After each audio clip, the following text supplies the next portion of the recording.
بسم الله الرحمن الرحيم. الحمد لله وكفى وسلام على عباده الذين اصطفى. أما بعد، قال الله تعالى: وذكر فإن الذكرى تنفع المؤمنين. جناب صدر، سامعین اکرام، حاضرین جلسہ، سب سے پہلے میں اللہ رب العالمین کا 1000 بار شکریہ ادا کرتا ہوں کہ اس نے مجھے اس قابل بنایا کہ اس عظیم موقع پر آپ حضرات سے گفتگو کر سکوں، اپنے دلی جذبات اور قلبی احساسات آپ تک پہنچا سکوں، اور اس پروگرام کے موقع پر جو مسلمانوں کا ترجمان اور پوری ملت اسلامیہ کی نمائندگی کرتا ہوں، اور اس پروگرام کے موقع پر میں آپ حضرات سے گفتگو کر رہا ہوں، اس نئے موقع سے فائدہ اٹھاؤں اور صاف طور سے آپ کو بتلا دوں کہ آپ جو یہاں اکٹھے ہوئے، سر جوڑ کر بیٹھے، دور دراز کا سفر کیا، اپنے قیمتی وقت کو خرچ کیا، اپنی آرام و راحت کو قربان کیا، آپ کا اس طرح بیٹھنا، ایسے دن محفل قائم کرنا، ایسے پروگرام منعقد کرنا اور اس میں شرکت کرنا بڑا اہم اور مبارک فریضہ ہے۔ اس سے امت کی ساکھ اور ملت تشخص قائم رہتا ہے۔ اللہ تعالیٰ ہم سب کی مساعی جمیلہ کو قبول فرمائے، آمین۔ حضرات، اس موقع پر مدارس اسلامیہ کی اہمیت و افادیت پر روشنی ڈالنا چاہتا ہوں۔ یہ مدارس اس وقت جو آپ کے سامنے ہے، بہت سے جھوپڑی اور چھپروں کی شکل ہے، کوئی قلعے کی شکل میں، کوئی بہترین و شاندار عمارتوں کی شکل میں۔ دراصل یہ سب اسلام کے مضبوط قلعے ہیں، دین کے آہنی حصار ہے، ان سے ملت کا تشخص قائم ہے۔ یہ امت اسلامیہ کے دھڑکتے دل ہے، یہ اسلامی کلچر اور ثقافت کے آئینے دار ہے، یہ اخلاق و ایمان اور اخلاص و روحانیت کے سرچشمے ہیں۔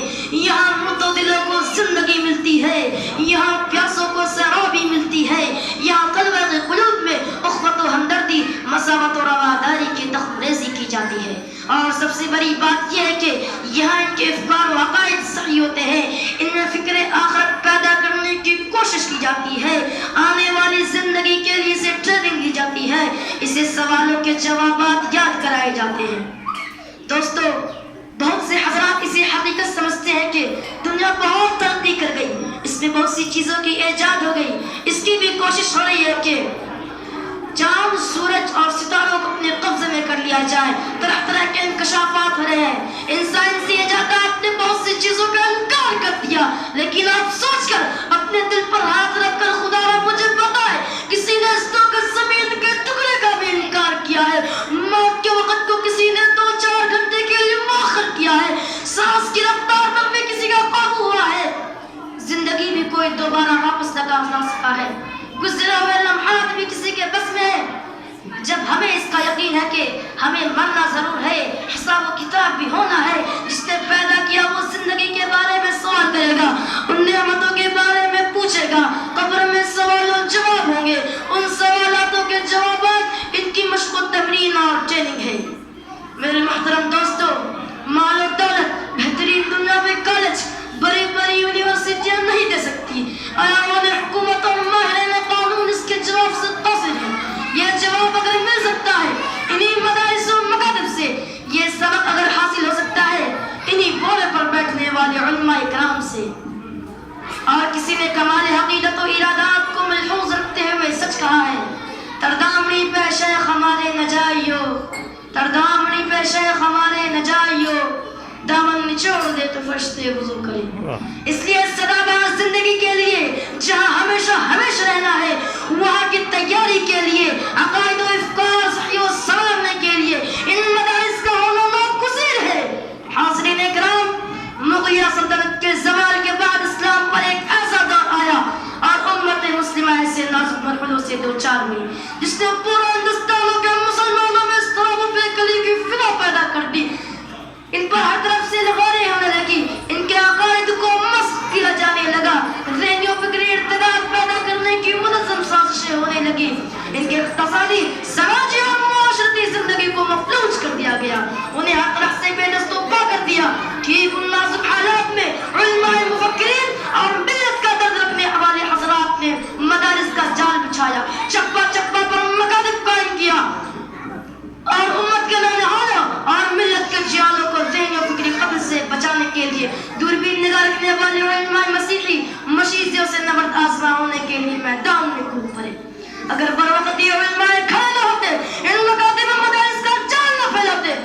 آج ہر گھر میں انجیل پڑھائی جاتی ہے. ان کے عقائد و افکار میں وطنیت و خودپرستی کا رچا ہوتا.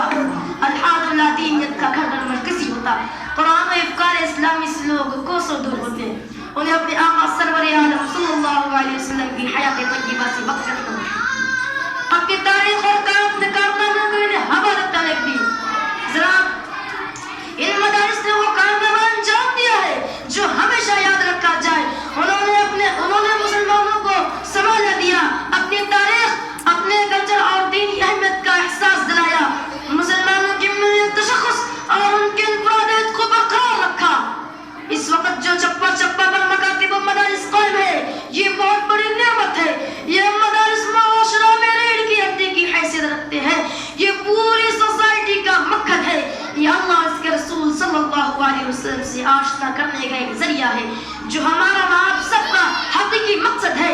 اس لیے آپ کا بھی تعلق ان مدارس سے یوں ہی ہونا چاہیے جیسے جسم کا روح سے, آفتاب کا روشنی سے, پھول کا خوشبو سے. اگر یہ آپ کا تعلق باقی ہے تو سمجھ لیجئے کہ جسم و روح دونوں زندہ ہیں. اگر یہ تعلق ختم ہوا تو پھر ہمارا خدا ہی حافظ ہے. دوستو, بہت سے حضرات یہ کہتے ہیں کہ وآخر دعوانا الحمدللہ رب العالمین. ماشاء اللہ.